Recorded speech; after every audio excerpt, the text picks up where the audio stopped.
Today we're going to do something differently. I'm going to take this landscape, deconstruct it, and then put it back together piece by piece using my color node system to show you how you can avoid muddy color. Let's go.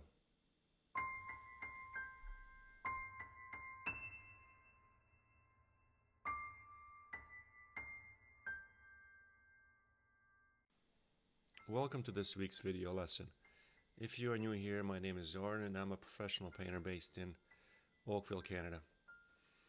This week's video lesson will be entirely devoted to how to avoid muddy color. I've been getting a lot of questions on this, so I thought I'd share this short demo with a lot of close-up shots with regards to the tools that I use and how I see color and color relationships and so on and so forth. So in this initial stage for this little demonstration, I've done my best to deconstruct or muddy up this initial layers of this landscape sunset scene really.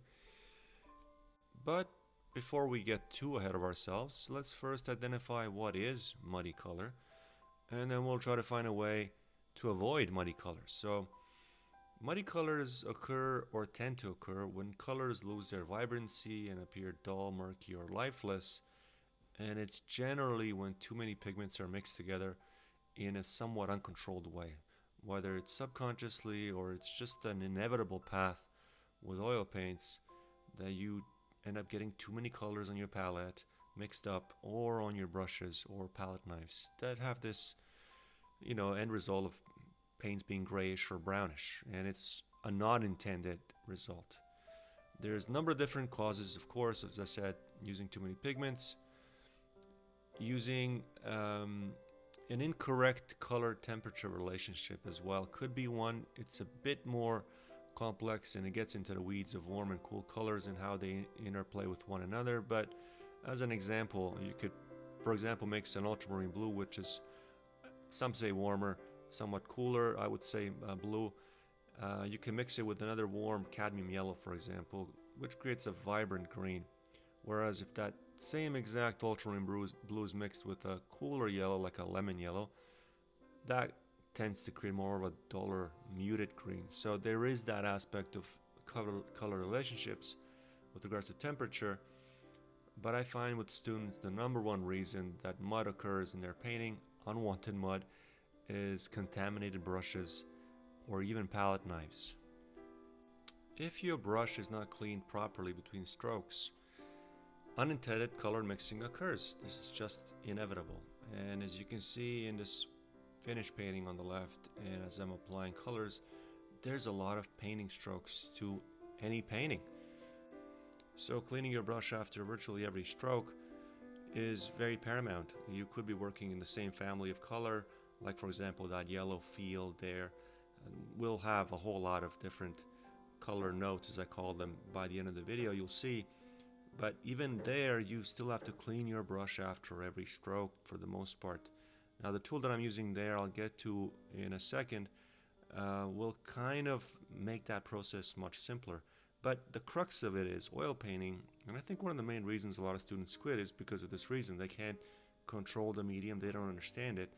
But oil painting, if you're applying it in particularly in pastel, like where there's a lot of texture, you got to be mindful of the brushes, the tools that you're using to apply the paint on your substrate, and how clean they are.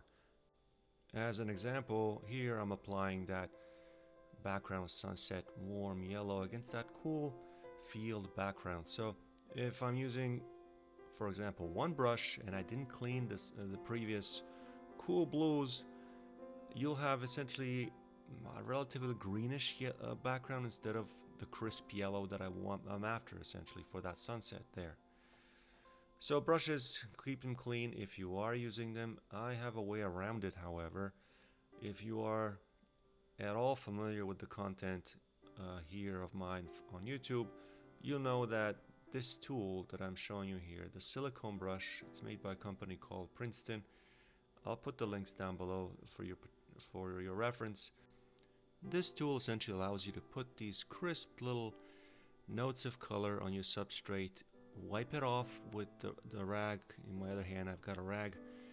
Take another color off your palette, apply it, and repeat that process over and over until you get what you see on the right there, finished work, which is essentially fundamentally pointless. Each individual note plays a vital role based on this, the previous compositional design that I've come up with, and of course the color temperature, the family of color that it's supposed to be within.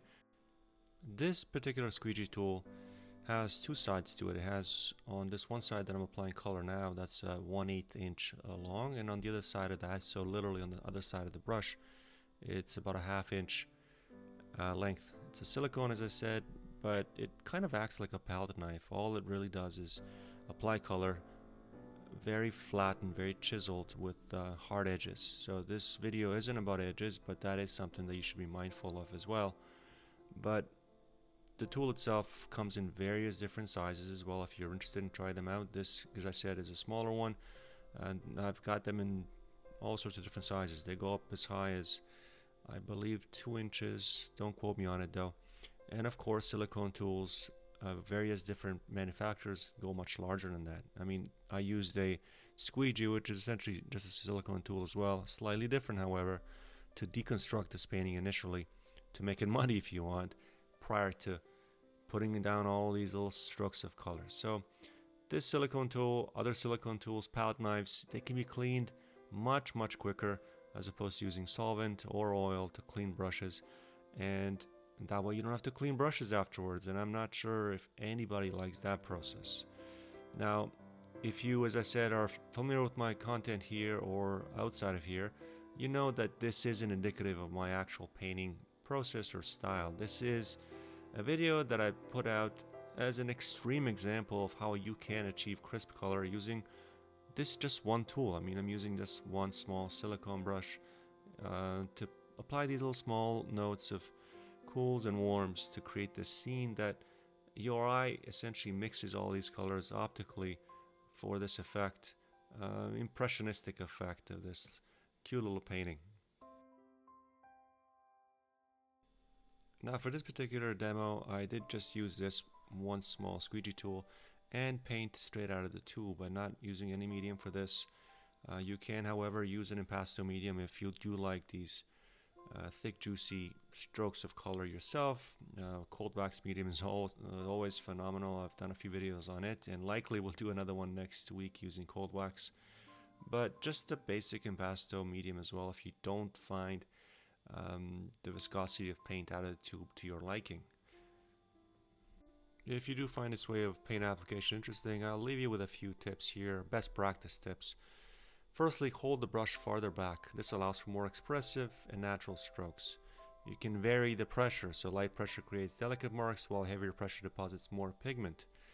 Angle of the brush itself also affects obviously the texture and the broken color interaction on the surface.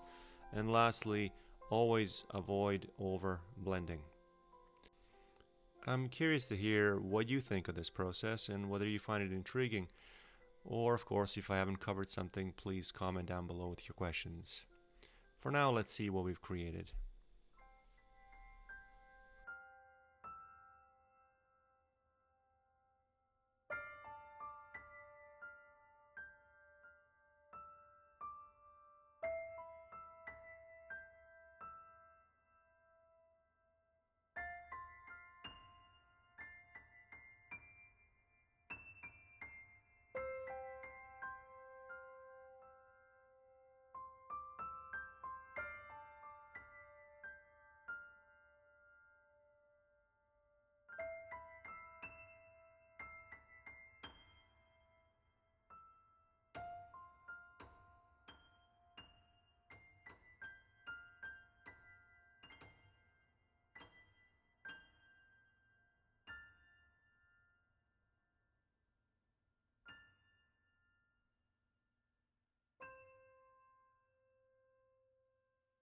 Hopefully you enjoyed this video lesson. I will link a video here from last week's portrait, which is much more indicative of my style of paint application. I will see you next week.